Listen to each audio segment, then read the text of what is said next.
Everyone, welcome to our channel education hotspot. तो अपनी previous video में हम लोगों ने जो करा था वो हमने वर्कर्स के मूवमेंट करे थे। अब हम कास्ट बेस्ड मूवमेंट देखेंगे।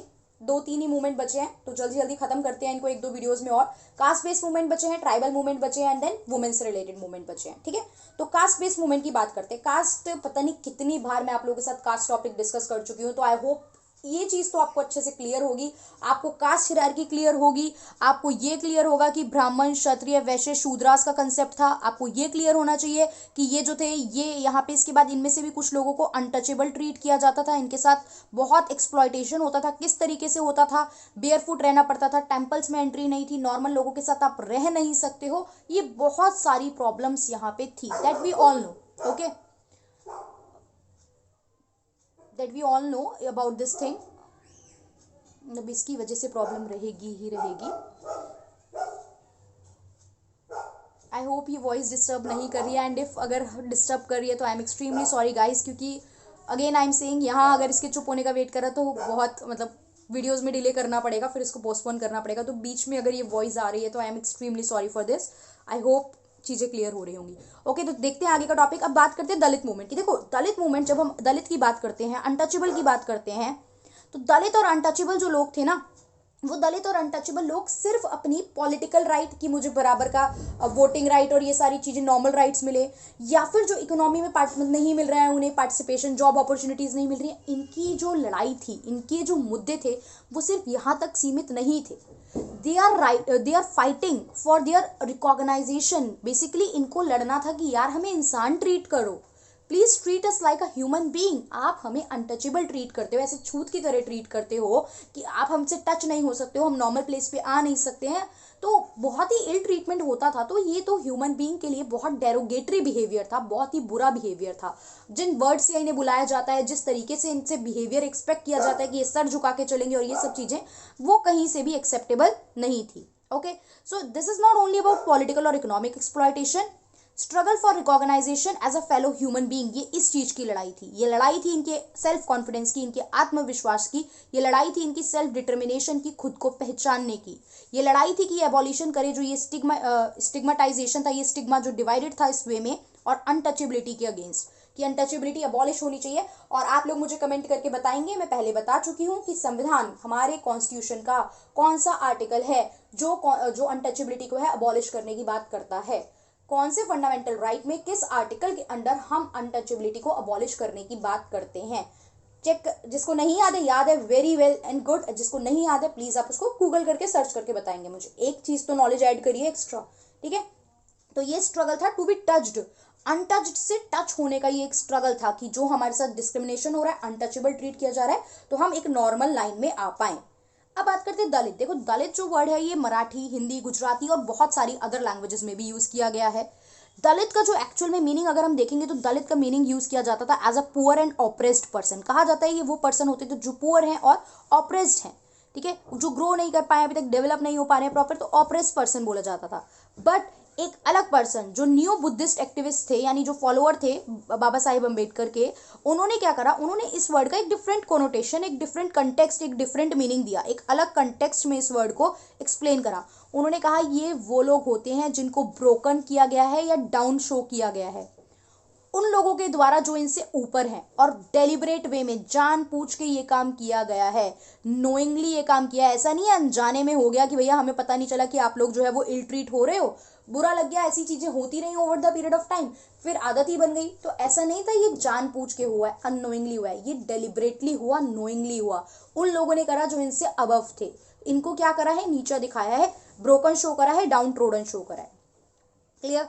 अब अगर मैं कुछ मेजर मूवमेंट की बात करूं, मेजर दलित बेस्ड मूवमेंट की बात करूं, तो फर्स्ट मूवमेंट जो है वो सतनामी मूवमेंट। कहानी नहीं जाननी, कैसे क्या किसने पूरी बाल की खाल निकालनी, बिल्कुल नहीं। जितना लिखा है बस उतना ही अभी जान के चलना है। और यस, अगर किसी की बहुत अच्छी तैयारी है तो बहुत अच्छी बात है। अगर आप इसको सर्च करना चाहते हैं, डिटेल में पढ़ना चाहते हैं, तो आप गूगल से इसे पढ़ सकते हैं, ठीक है। अभी हम बात कर रहे हैं सतनामी मूवमेंट की। तो Satnami movement of the Chamraj in the Chhattisgarh plains in eastern MP, ये यहाँ पे हुआ था, ये भी एक दलित मूवमेंट था। आदि धर्मा मूवमेंट पंजाब में, this is also a Dalit movement, ठीक है। मेहर मूवमेंट जो था इन महाराष्ट्र में, ट्राई करूंगी ये जो मूवमेंट है डिटेल में इन पे शॉर्ट वीडियोस बना दूं अगर आप लोग इंटरेस्टेड हो ज़्यादा जानने में तो, ठीक है। वैसे भी आई एम सजेस्टिंग, एग्जाम आ रहे हैं, थोड़ा फोकस होकर एग्जाम लाइक पढ़ाई करते हैं। मेहर मूवमेंट है महाराष्ट्र में, जो सोशियो पॉलिटिकल मोबिलाइजेशन की बात करता है अमंग द जाटव्स जो आगरा के थे। तो ये सारे क्या हैं, ये सारे दलित बेस्ड मूवमेंट है। इसके अलावा अगर मैं दलित बेस्ड और मूवमेंट की आपसे बात करूं तो हमें देखने को मिलता है एंटी ब्राह्मण मूवमेंट जो कि साउथ इंडिया में था। ठीक है, अब मैंने आपको types of the social movement बताए थे, रिफॉर्मेटिव, रिडम्पटिव, रिवोल्यूशनरी। तो सोशोलॉजिस्ट कहते हैं हम क्लासिफाई नहीं कर सकते कि ये जो आपके दलित मूवमेंट थे ये इस चीज़ से बिलोंग करते थे, ये उस चीज़ से नहीं। ये जो दलित मूवमेंट थे ना, ये जनरली क्या थे, ये हर टाइप में जा सकते हैं। कुछ मूवमेंट इसमें से रिफॉर्मेटिव भी थे, कुछ रिडम्पटिव भी थे और कुछ रिवोल्यूशनरी भी थे। इसके अलावा देखो एंटी कास्ट मूवमेंट में ज्योतिबा फुले का इंपॉर्टेंट रोल रहा है। स्टार्टिंग में भी काफी हमने इनके बारे में पढ़ा है चैप्टर्स में। ज्योतिबा फुले एंड इनकी वाइफ जो थी Savitri by Phule, caste system को लेके काम किया है, वुमेन एजुकेशन को लेके काम किया है। ठीक है, दलित्स वगैरह को लेके भी इन्होंने काम किया है। तो ये इनका रहा एंटी कास्ट मूवमेंट को लेके।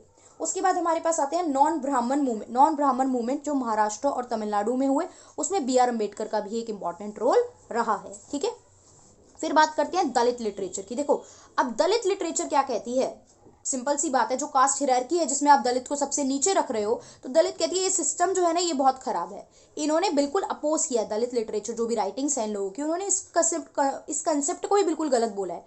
उन्होंने कहा है कि ये जो कंसेप्ट है ना, इस वजह से लोअर कास्ट के लोगों की क्रिएटिविटी जो है वो बिल्कुल खत्म हो गई है। अब कैसे, मतलब क्या लॉजिक है क्रिएटिविटी खत्म होने का?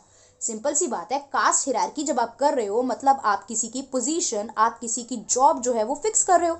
मतलब कहा जाता था ना, जो ब्राह्मण हैं वो प्रीस्ट पुजारी होंगे, क्षत्रिय जो वॉरफेयर का काम करेंगे, ठीक है, और जो आपके वैश्यास हैं वो बिजनेसमैन होंगे। तो ये सारी चीजें आपने पोजीशन फिक्स कर दी ना लोगों की काम की, तो अब लोग उसके बियॉन्ड सोचते ही नहीं थे। जब तक अवेयरनेस, एजुकेशन और ये सब नहीं था तब तक, तो एटलीस्ट जब तक लीगल प्रोविजंस फेवर में नहीं थे तब तक तो नहीं सोचते थे लोग। तो इस वजह से अगर कोई फॉर एग्जांपल शूद्राज में कोई पर्सन है, कोई पर्सन दलित है, वो बहुत क्रिएटिव, इंटेलिजेंट, इंटेलेक्चुअल पर्सन है, तो आपके हिसाब से तो वो कोई ऊंची और अच्छी पोस्ट होल्ड ही नहीं कर पाएगा सोसाइटी में।